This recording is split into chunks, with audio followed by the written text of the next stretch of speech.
It has become my opinion over time, given my experience with the Occupy movement and before that in working with Native Americans to bring economic development to what is called Indian country, that the two would one day have to marry forces. Now, apparently I'm not the only person of that mind, as we will learn in our phone interview today with another fellow familiar with both worlds. That's Edward Ted Hall. Ted's experience in both worlds eclipses mine considerably, and we are fortunate to have him with us today. Now, by way of Ted's Occupy background, we'll start there first, he can honestly claim pre-Zuccotti Park credentials. He worked earlier with activist groups such as the Free Network Foundation to provide internet translations and organizing efforts with the leadership in Madrid. He also helped to coordinate support from London, San Francisco, and of course Zuccotti, which Ted refuses to call anything but Liberty Square. More credentials, he and other tech mavens such as Ted Schulman have pioneered both the open source imperative and the people's patent process. Along the way, Ted facilitated and led the first General Assembly in New York City and helped to draft key documents for Occupy at its inception and led the march dubbed the Battle of Wall Street. I think that's when people got a little bit bloodied. Now, along the way, Ted has gathered credentials in Indian country as well, more of which I'll be writing about, but we'll simply let his words today tell you more about his interests and why he's involved in that. And it's one of the key reasons for having him on 15 Minutes of Fact today. We want to learn about an important Indigenous event which will be taking place in New York City the week of April 8th through 10th, 2013. So welcome to the show today, Ted, and please tell us about this upcoming event and your role in helping it come to pass. Absolutely, Jerry. Thank you for having me on. This very soon, this week, there's going to be a very special reception of the Lakota grandmothers who are just coming in from all over the country, from Chicago and Pittsburgh, doing a long tour to raise awareness on a long-suffered, frankly, genocide of the Lakota peoples that is also reflecting of the entire First Nations in the United States. And each day they're here, there's going to be 3 days. The first is generally just a teach-in to bring people into this conversation to understand what is some of the history in the current state of affairs on the Lakota reservations.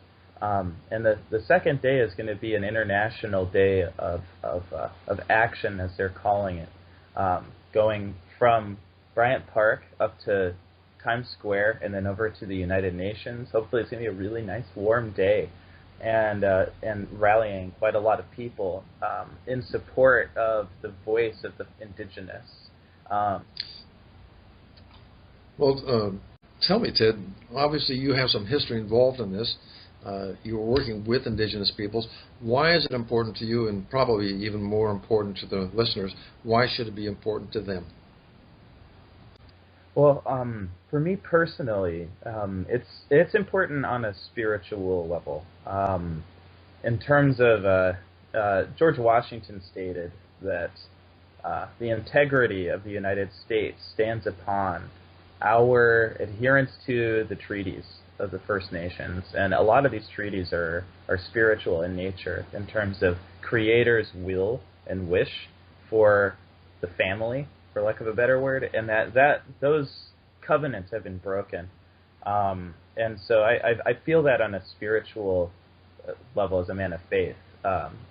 And personally, my family is not typical in terms of the fact that, like, my half sister is Laguna in Hopi, and I was raised by a teacher who is also Native American, and my godfather is Native American, and my grandfather worked with Native Americans, and I've continued that in a way, like working with the Kogi, working with some of the Onondaga and the Algonquin elders, Evan Pritchard.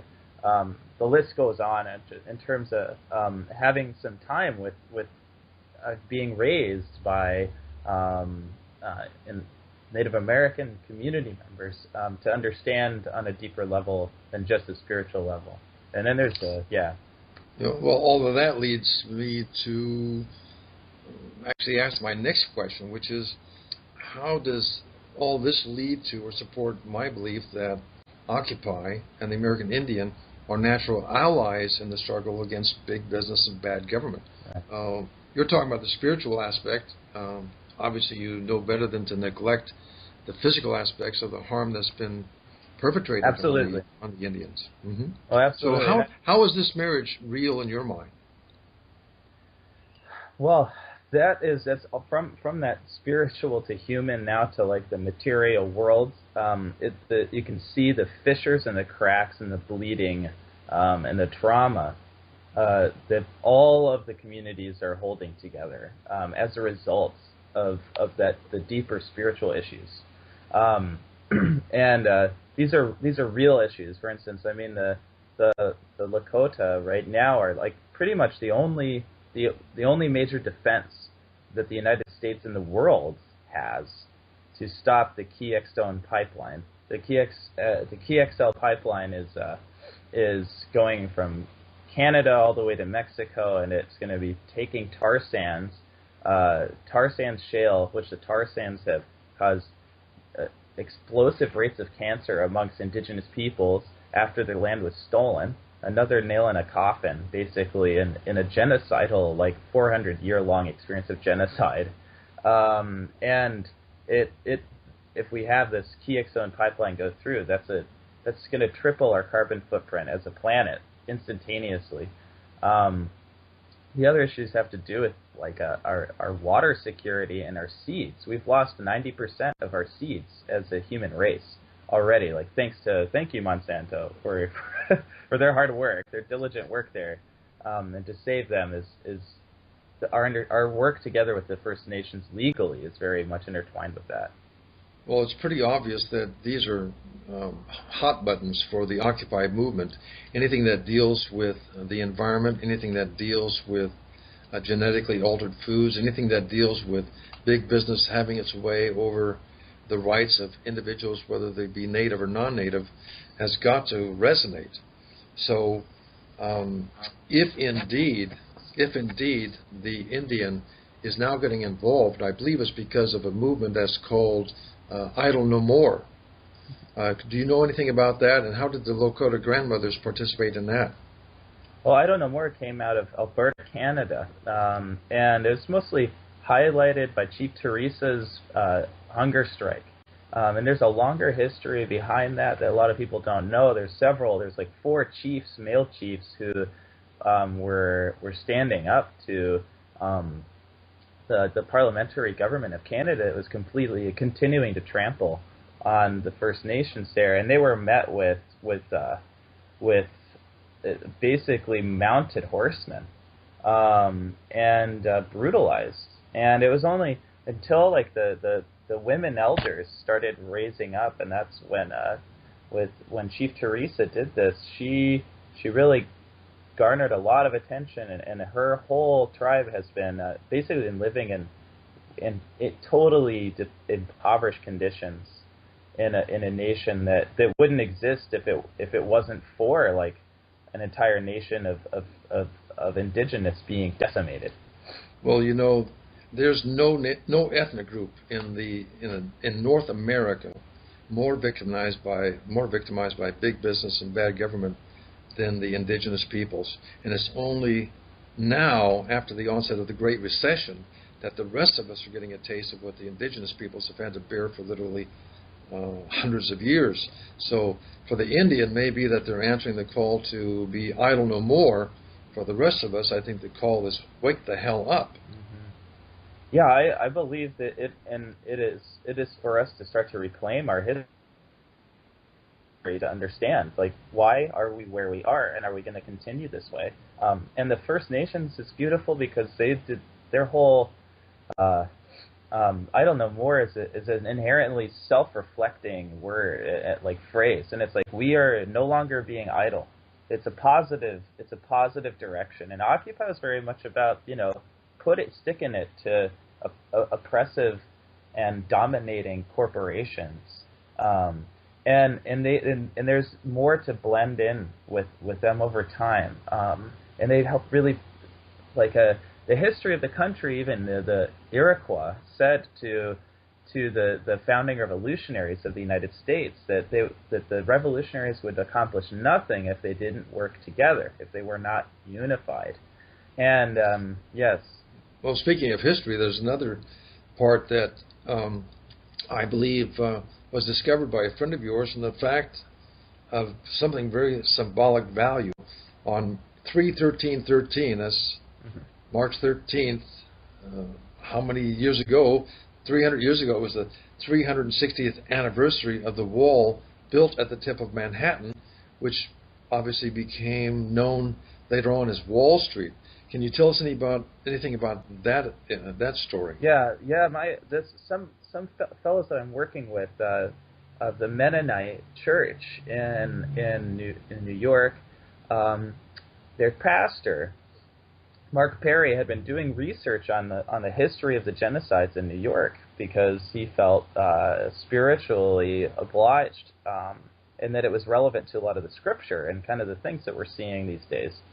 And lo and behold, he found the Dutch decision to build the wall, which he and I, and as usual, like the work that I've been doing with the First Nations, it's been small groups. But we went out on that anniversary of the wall, and we planted some seeds here and there. And it was the first day that a debt was brought onto this land when the Dutch decided to do this. It was a municipal debt that was taken out to build the wall.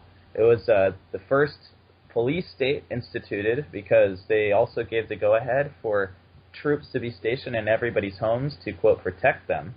And it was the first physical division after a series of completely cold-blooded murders that had been waged on these people who had fed and clothed the Dutch.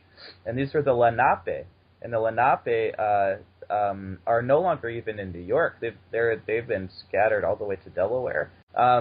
And so this history of the wall, this basically corporations coming through, even with George Washington's only speech on the floor of the House of Congress, he said, like, these corporations in the states can't deal with the First Nations this way. This has to be dealt with by foreign relations. These are independent nations.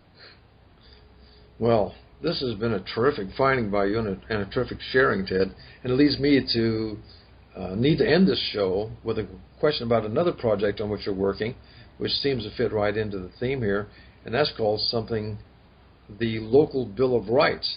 Now, I thought we already had a Bill of Rights, so what's that all about? Well, whether our Bill of Rights is being enacted or not is, I would say, questionable.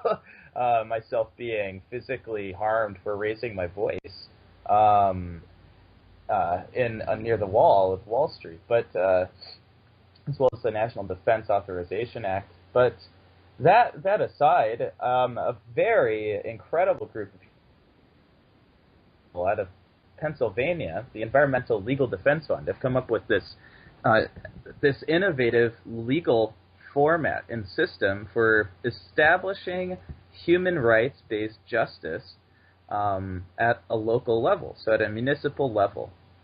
And this is it's an effective way of essentially kind of taking responsibility for one's governing. And nothing could be more American than that. But it takes care of so many issues all in one fell swoop by using municipal government as a way to lever in things like, no money in our politics. We don't want to have any corporations claiming that they're human beings in our city. The water underneath our city has the right to recharge itself. It's a community can come together and really reset a lot of stuff that just can't happen through bureaucracy. Where can people find out more about this? We've got a far more developed draft on the Free Network Foundation Wiki Commons. We keep it on the Free Network Foundation because that's an independent server. We have constant server attacks when it comes to our content and our information, so they've got the most secure space for it. So you can find that under the Triumph tablet. There's two other documents that work together. That's why it's called the Triumph tablet.